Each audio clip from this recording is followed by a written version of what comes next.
दोस्तों, आज हम आपको एक ऐसी ट्रेन के बारे में बताने जा रहे हैं जिसका कोई भी शेड्यूल नहीं था। वह एकदम से दिखती थी और अगले ही पल गायब हो जाती थी। पर कहाँ? इसका जवाब किसी के पास नहीं था। कुछ लोग कहते थे कि शायद यह पैरेलल दुनिया में चली जाती थी। कुछ का कहना था कि शायद यह टाइम ट्रेवल करके फ्यूचर या पास्ट में चली गई थी।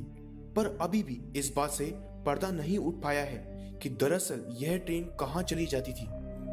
दोस्तों, यदि आपने हमारे चैनल को सब्सक्राइब नहीं किया है तो हमारे चैनल को सब्सक्राइब कीजिए ताकि आप आने वाली सभी वीडियो से अपडेटेड रह सके।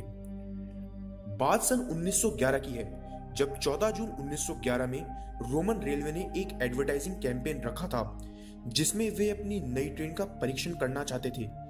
दोपहर के करीब 3 बजे यह ट्रेन रोमन स्टेशन से रवाना हुई।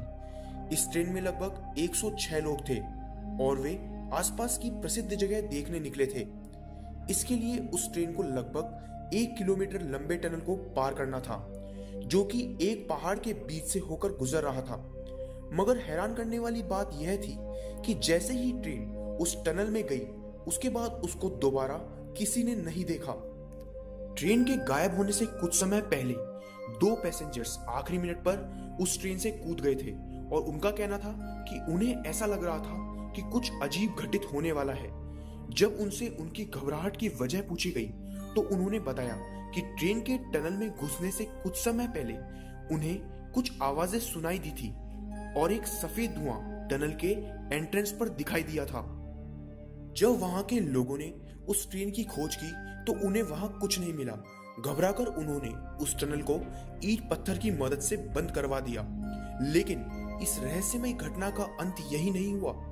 मेडिवल इटालियन दस्तावेज जो कि एक पुरानी मोनेस्ट्री में मिले थे, उसमें एक ऐसी बात का जिक्र था जो सही में काफी अजीब थी।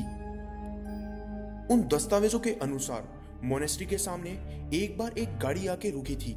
वह गाड़ी लोहे की बनी हुई थी और उसमें एक बड़े पाइप की मदद से 3 छोटी गाड़ियों को भी जोड़ा हुआ था।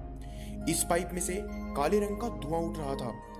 वहां काम कर रहे भिक्षुओं के अनुसार उस गाड़ी में से 2 डेविल मैसेंजर्स उतरे जिन्होंने काले रंग का अजीब सा लिबास पहना हुआ था जो कि काफी अजीब दिख रहा था। उन्हें देखकर वे भिक्षु काफी डर गए। जब उन दोनों मैसेंजर्स ने मोनेस्ट्री के अंदर आने की कोशिश की तो वह उस मोनेस्ट्री में प्रवेश नहीं कर पाए। कुछ समय बाद वो मैसेंजर्स उस गाड़ी में वापस लौट गए और एक धुएं में गायब हो गए। पर इस रहस्यमय घटना का अंत यही नहीं हुआ। जो सेक्सेनो, जो कि एक साइकेट्रिस्ट थे, वो 1840 में मैक्सिको में रहते थे और उनके पास उस समय में हुई सभी डिटेल मेडिकल फाइल्स थी। उन्हीं में से एक फाइल के अनुसार वहां के टाउन हॉस्पिटल में एक बार 104 लोगों को मास मैडनेस के कारण भर्ती किया गया था।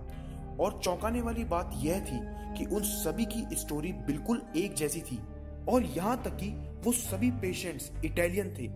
सबसे ज्यादा चौंकाने वाली बात यह थी कि उस समय के शिपिंग रिकॉर्ड्स में किसी भी इटालियन का कोई नाम नहीं था जिसने मैक्सिको की यात्रा की हो।